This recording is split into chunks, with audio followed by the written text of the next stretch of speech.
لیکن اب سوال یہ ہے کہ گلوبل مارکیٹس کے اوپر جب اتنا بڑا اثر پڑا ہے تو پاکستان کی جو معیشت ہے وہ اس سے کس طرح افیکٹ ہوگی، جس میں آج ہم نے دیکھا کہ 8000 انڈیکس کی کمی واقع ہوئی ہے، اور اس کے ساتھ ساتھ کیا ڈالر پر کوئی اثر پڑے گا اور پاکستان کی اوورآل جو اکنامک انڈیکیٹرز ہیں وہ بھی متاثر ہوں گے اس سے یا نہیں؟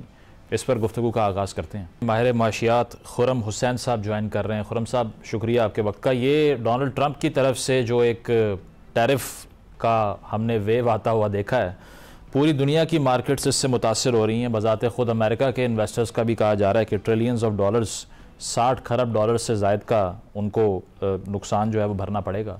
تو آپ کیسے دیکھ رہے ہیں اس پالیسی کو کہ ایک طرف تو یہ کہا جاتا ہے کہ یہ ریسیپروکل ٹیرفز ہیں جو کہ دراصل ریاکشن ہے، رسپانس ہے چائنا کو یا دیگر کنٹریز کو، لیکن کیا یہی اس کی موٹیویشن ہے یا ٹریڈ ڈیفیسٹ جو امریکہ کا انکنٹرولیبل ہوتا جا رہا تھا اس کی وجہ سے ہوا ہے؟ یہ آئی تھنک جو آپ نے دوسری بات کہی ہے یہ کافی حد تک کلیئر ہو گئی اب کہ وہ ہے ایکچولی ہو یہ رہا ہے کہ یہ ریسیپروکل ٹیرفز کسی صورت نہیں ہے مزمل۔ یہ جس طریقے سے کیلکولیٹ کیے گئے ہیں، اس کی جو فارمولا ہے وہ ریلیز کر دیا تھا یو ایس ٹریڈ ڈپارٹمنٹ نے جس دن ہی اناؤنس ہوئے تھے ٹیرفز، اور بیسکلی انہوں نے کیلکولیٹ اسی طرح کیا کہ جس ملک کے ساتھ ان کا کوئی بھی ٹریڈ ڈیفیسٹ ہے اس ملک کے اوپر انہوں نے اس پروپورشن کے مطابق ایک ٹیرف اناؤنس کر دیا۔ تو ریسیپروکل ٹیرف اس طرح نہیں کیلکولیٹ کیا جاتا۔ تو پہلی چیز تو یہ ہے، اور دوسری چیز کہ اس کا جو پاکستان کے اوپر امپیکٹ ہے وہ آئی تھنک امیڈیٹ ٹرم میں، یعنی کہ ہمارے جو ایکسپورٹس گریں گے اور جو متاثر ہوں گے وہ اتنا بڑا نہیں ہوگا جتنا ہمیں لگ رہا ہے۔ اچھا، اس کا جو امپیکٹ ہے وہ زیادہ اس طرح سے ہے کہ دنیا کا سب سے بڑا پاور جو ہے وہ ایک جس نے خود ایک ورلڈ مارکیٹ پیدا کی تھی اور جس نے خود ایک گلوبلائزیشن کے دور میں پوری دنیا کو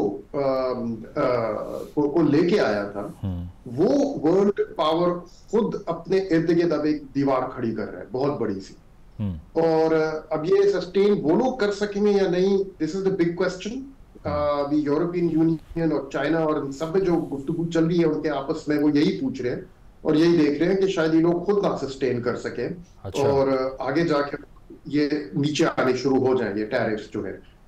لیکن جو بھی آگے جا کے ہوگا، ڈیمیج جو ہونا تھا وہ تو ہو چکا ہے، اور جو ورلڈ مارکیٹ جس کو ہم لوگ گلوبلائزیشن کہتے آ رہے تھے پچھلے 40 سالوں میں، وہ دور اب ختم ہو گیا۔ تو اب ایک نئی دنیا پیدا ہو گئی ہے اور اس میں اب پاکستان کس طرح سے اپنا راستہ نکالے گا we don't know۔ تو ڈالر اگر انٹرنیشنل مارکیٹس کو کمانڈ نہیں کرے گا تو پھر امریکہ کے لیے اس کے جو ریپرکشنز ہیں، آپ کو نہیں لگتا وہ جو ہیجیمنی چاہتے تھے اس کو بھی افیکٹ کریں گے؟ ویسے تو ٹرمپ نے کہا کہ برکس اگر چھیڑنے کی کوشش کرے گا ڈالر کو تو پھر اس کا جواب دیا جائے گا، اور ایک طرف آپ کہہ رہے ہیں کہ جو ایک انٹرنیشنل اکنامک ماڈل تھا اسے بھی پیچھے ہٹ رہا ہے امریکہ، تو یہ دونوں ایک دوسرے کو ریکنسائل تو نہیں کرتے؟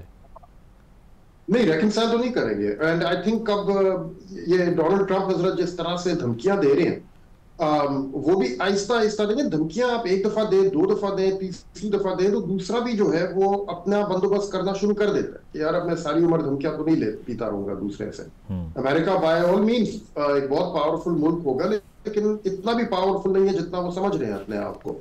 اکنامکلی اسپیکنگ تو کافی حد تک ان کا جو پاور ہے وہ چیلنج ہو چکا ہے اب یورپین یونین، چائنا، ان ملکوں کے تھرو۔ تو آئی تھنک اب آنے والے سالوں میں ان سے یہ والی دھمکیاں جو ہیں یہ کم سے کم دینی پڑیں گی اور دی جائیں گی، اتنی اب ان کی چلے گی نہیں۔ اور اگر برکس کو وہ کہہ رہے ہیں کہ خبردار جو تم لوگوں نے کوئی آلٹرنیٹو ڈھونڈا، وہ روک تو نہیں سکتے کسی ملک کو۔ اگر کل کو چائنا سعودی عرب سے کہے کہ بھی آپ ہمیں اپنا تیل بیچیں اور ہم آپ کو یوان میں اس کی پیمنٹ دیں گے ڈالر کے بجائے، تو امریکہ نہیں ان کو روک سکتا۔ اور آلریڈی چائنا ایک انٹرنیشنل گیٹ وے انہوں نے بنا دی ہے جو سوئفٹ پیمنٹس کی گیٹ وے ہے، جس کے تھرو ابھی ساری پیمنٹس جو بھی کراس بارڈر پیمنٹس ہوتی ہیں وہ جاتی ہیں، اس کو رائیول کرنے کے لیے، کیونکہ وہ سوئفٹ پیمنٹ گیٹ وے کے اوپر امریکہ کا ہولڈ ہے، اس کو رائیول کرنے کے لیے پیمنٹ گیٹ وے چائنیز نے خود آلریڈی بنا دی اور اس کو ہانگ کانگ میں انہوں نے اسٹیبلش کر کے اس کی آلریڈی ٹرائل رنز شروع ہو چکے ہیں۔ اچھا، تو اب it's a matter of time, ہاں آگے چل کے کہ جو پیمنٹس ہیں اگر آپ نے چائنیز کو پارٹی کو کرنی ہے، اگر آپ نے کسی ایشین پارٹی کو کرنی ہے جو اس پیمنٹ گیٹ وے کا حصہ ہے، اس کو آپ سوئفٹ کو بائی پاس کر کے، ڈالر کو بائی پاس کر کے کسی اور کرنسی میں آپ چاہے کر سکیں گے. وہ دن آ رہا ہے اور اس کو روک نہیں سکتے امریکن دھمکیوں کے تھرو. تو ٹھیک ہے، تو اس پر جو آئی ایم ایف کا رسپانس بھی آیا ہے کہ اس کو ایک وہ گلوبل ٹریڈنگ سسٹم کے خلاف ایک اٹامک بام کہا ہے. انہوں نے یہ بھی کہا ہے کہ اس سے انٹرنیشنل مارکیٹس بہت بری طرح متاثر ہو سکتی ہیں. آپ کو لگتا ہے کوئی 2008 طرز کا اکنامک کرائسس جنم لے سکتا ہے، یا ورسٹ پاسبل سینیریو میں گریٹ ڈپریشن ٹائپ کوئی چیز ہو سکتی ہے؟ ہو سکتا ہے، اور یہ صرف میری اپنی فیلنگ نہیں ہے. میں پچھلے دنوں سے جب سے یہ اناؤنس ہوئے ہیں ٹیرفس، میں اپنے ٹائم میں یہی کر رہا ہوں کہ جتنے بڑے بڑے اکانومسٹ لوگ ہیں دنیا کے، پال کرگمن اور اس لیول ڈینی راڈریک اور اس لیول کے، ان کی رائٹنگز کو میں اچھی طرح سے پڑھ رہا ہوں. اور جو لاسٹ ٹائم جب امریکہ نے اس قسم کی چیز کرنے کی کوشش کی تھی وہ 1930 تھا سال، سموٹ ہالے ٹیرف کہتے تھے تب اس کو. اس کی بھی ہسٹری اب میں کچھ اپنے معلومات میں اضافہ کر رہا ہوں ان دنوں کے بارے میں، اور یہ لوگ سب یہی کہہ رہے ہیں جو آپ نے بھی آئی ایم ایف کی طرف سے کہا کہ رسک اب اس لیول کا ہے کہ اگر اس سچویشن کو بہت ایک عقل کے ساتھ مینج نہ کیا گیا تو ایک گریٹ فائنینشیل کرائسس یا خدا نخواستہ ایک گریٹ ڈپریشن لیول کا بحران پیدا کر سکتی ہے اس قسم کی ریکلیس ایکشنز جو ہے. آپ نے کہا کہ پاکستان پہ کوئی میجر امپیکٹ نہیں ہوگا، لیکن آج ہم نے دیکھا کہ 8000 پوائنٹس کی کمی ایک پوائنٹ پر ہوئی. وہ اور بات ہے کہ بعد میں کچھ ریکوری سامنے آئی، 45 منٹس کے لیے ٹریڈنگ بند کرنی پڑی، اور وزیر اعظم نے ایک اسٹیئرنگ کمیٹی بھی تشکیل دی ہے مذاکرات کے لیے امریکہ سے. 50 other countries also want to talk to America کہ اس میں کچھ نرمی کی جائے. تو آپ کو لگتا ہے کہ ڈونلڈ ٹرمپ اپنے سٹانس سے تھوڑا پیچھے ہٹ سکتے ہیں، یا پھر ہمیشہ کی طرح ایک ہارڈ سٹانس لے کر وہ اس پہ کوئی نیگوسیشن نہیں کریں گے؟ نہیں، آئی تھنک پیچھے ہٹ سکتے ہیں، اور ماضی میں انہوں نے یہی کیا. 2016 میں جب ڈونلڈ ٹرمپ کی جو پریزیڈنسی تھی انہوں نے تب ٹیرف جب لگائے تھے خاص طور پہ چائنا کے اوپر، تو اس کے بعد ایک ایک کر کے ان کو ریپرزنٹیشنز آئی تھیں مختلف کمپنیز کی طرف سے کہ ہمارا جو پروڈکٹ ہے اس کے اوپر آپ اس طرح سے اس کو کر دیں فلانا ڈھمکانا. تو اس میں کافی حد تک پھر وہ نرمیاں آئی تھیں اس دور میں، اور وہ پیچھے ہٹے تھے. تو اس طرح بھی پاسبلٹی تو ہے، بٹ اگین ڈیمیج تو ہو چکا ہے بیکاز کانفیڈنس جو ہے وہ شیک ہو گیا. اب پوری دنیا نے دیکھ لیا کہ بھئی اگر یہ لوگ ایک دفعہ ایسی حرکت کر سکتے ہیں تو ابھی کیا 4 سال بعد دوبارہ، یا 2 سال 3 سال یا ایون 8 سال بعد دوبارہ اگر یہی چیز دوبارہ سے آئے جو لازم آئے گی، تو اب وہ پیچھے ہٹ بھی جائے تو باقی دنیا جو ہے انہوں نے تو، اور یہ وہ ان کے لیڈرز خود کہہ رہے ہیں، کینیڈا کی جو لیڈرشپ ہے انہوں نے تو باقاعدہ پبلک سٹیٹمنٹ میں کہہ دیا کہ اب ہمارا امریکہ سے جو واسطہ ہے وہ پرماننٹلی امپیکٹ ہو چکا ہے. We do not see America as a friend anymore, as a partner anymore. تو اب باقی دنیا کے جو ملک ہیں جو مرضی اب ڈونلڈ ٹرمپ حضرت اپنے ایکشنز کرے یہاں سے آگے، وہ تو اپنے بندوبست کرنا شروع کریں گے کہ بھئی یہ چیز اب دوبارہ سے آنی ہے، کبھی اس دفعہ پیچھے ہٹ بھی جائیں تو we should now make plans to ensure کہ we are not going to be adversely impacted by it. اور پاکستان اور امریکہ کے درمیان تقریباً $7 بلین کا ٹریڈ والیوم ہے. آپ کو کیا لگتا ہے اس میں کون سا سیکٹر ہوگا اسپیسیفکلی جو زیادہ کنسرن شو کر سکتا ہے؟ جیسے ٹیکسٹائل سیکٹر ہے، اس کے علاوہ بھی کچھ متاثر ہو سکتا ہے؟ نہیں، اس کے علاوہ بھی ہے. میری جن لوگوں سے بات ہوئی ہے، مثال کے طور اسٹیشنری سیکٹر ہے، اسٹیشنری ایکسپورٹس ہوتی ہیں پاکستان سے، ان کو کافی زیادہ متاثر ہوں گے کیونکہ آؤٹ سائڈ آف ٹیکسٹائلز جو نان ٹیکسٹائل ایکسپورٹرز ہیں ان کی جو کمپٹیشن ہے وہ زیادہ تر ٹرکی، انڈیا یا ان ملکوں سے آتی ہے، اور ان کے اوپر کم یہ لگے ہیں ٹیرفس. جو ٹیکسٹائل ایکسپورٹرز ہیں ان کی کمپٹیشن بنگلہ دیش یا ویتنام جیسے ملکوں سے آتی ہے جن کے اوپر زیادہ ٹیرف لگا ہے پاکستان سے زیادہ، تو ان کو ایکچولی پاسبل ہے کہ فائدہ ہو اس کی وجہ سے. اس کے علاوہ ایک کرٹیک یہ بھی کیا جا رہا تھا کہ ڈونلڈ ٹرمپ نے یہ ٹریڈ ڈیفیسٹ کو کم کرنے کا جو طریقہ اپنایا ہے یہ اتنا انسائٹفل اور ورکیبل نہیں ہے. اس کی وجہ یہ ہے کہ یہ بھی کہا گیا کہ جو وہاں پر ایک ایلیٹس ہیں یا پھر بگ بزنسز ہیں ان کو جو سبسیڈائز کیا جاتا ہے، یا پھر وہاں پر جو اکنامک جائنٹس ہیں ان کو جو کنسیشنز دی جاتی ہیں، اس سے گورنمنٹ کا جو ڈیفیسٹ ہے وہ بڑھتا ہے. تو اگر وہ اس کو کم کرتے تو شاید اتنا بڑا انیشیٹو لینا ہی نہ پڑتا. Was there another way to go through this کہ ٹریڈ ڈیفیسٹ کم کرتی حکومت وہاں کی؟ I'm sure there were other ways to go through it, لیکن امریکہ کا جو ٹریڈ ڈیفیسٹ ہے یہ کوئی ارلی 1970s سے شروع ہوا ہے. اور تب سے پرماننٹلی امریکہ جو ہے وہ ایک ڈیفیسٹ رن کر رہا ہے اپنی فورن ٹریڈ میں، اور وہ گرو کرتا گیا، بڑا ہوتا گیا تب سے لے کے آج تک۔ اس کو اب آ کے اس طرح سے ریورس کرنا ڈنڈے کے زور پہ پاسبل نہیں ہے۔ اور اگین یہ صرف میری وہ بات نہیں ہے، میں آپ کو نہیں کہہ رہا، دنیا کے جتنے سب سے بڑے نوبل پرائز وننگ اکانومسٹ ہیں جنہوں نے پوری کتابیں لکھی ہوئی ہیں ٹریڈ اکنامکس پہ، وہ یہی باتیں کر رہے ہیں سب کہ یار یہ اس طرح سے نہیں ہوگا یہ کام۔ آپ اتنا دیکھ لیں کہ ایک آئی فون بنانے کے لیے، اور امریکہ تو چلتا ہی اب آئی فونز کے اوپر ہے، اس میں کوئی مختلف 30 سے لے کے 40 ڈفرنٹ کنٹریز انوالو ہوتی ہیں۔ اس کی جو مائننگ ہے، اس کے جو را مٹیریل ہے وہ ایک ملک سے نکلتا ہے، اس کے جو پریسیشن مشینری ہے جس کے تھرو اس کی کرافٹنگ کی جاتی ہے وہ جرمنی میں بنتی ہے، اس کا جو سیمی کنڈکٹرز ہیں وہ تائیوان میں بنیں گے، اس کے جو ہاؤسنگ ہے اسکرینز ہیں وہ اس کے چائنا میں بنیں گے۔ اس طرح سے آپ اس کے سارے کمپوننٹس دیکھنا شروع کر دیں، وہ چلتا ہی انٹرنیشنل ٹریڈ پہ۔ آپ اس سسٹم کو بند کرنے کی کوشش کریں گے تو ماڈرن کموڈیٹیز جو آپ کی آرٹیفیشیل انٹیلیجنس ہے، جو آپ کی ہائی ٹیک ہے، وہ بند ہو جائیں گی، وہ چلیں گی۔ ٹھیک ہے، مطلب آپ کہہ رہے ہیں کہ فورسفلی یہ سب نہیں ہو سکتا جو امریکن گورنمنٹ کرنا چاہ رہی ہے۔ بہت بہت شکریہ خرم حسین صاحب ہمارے ساتھ موجود۔ ایک شامل کرتے ہیں، بریک کے بعد واپس آئیں گے، اسٹے ود اس۔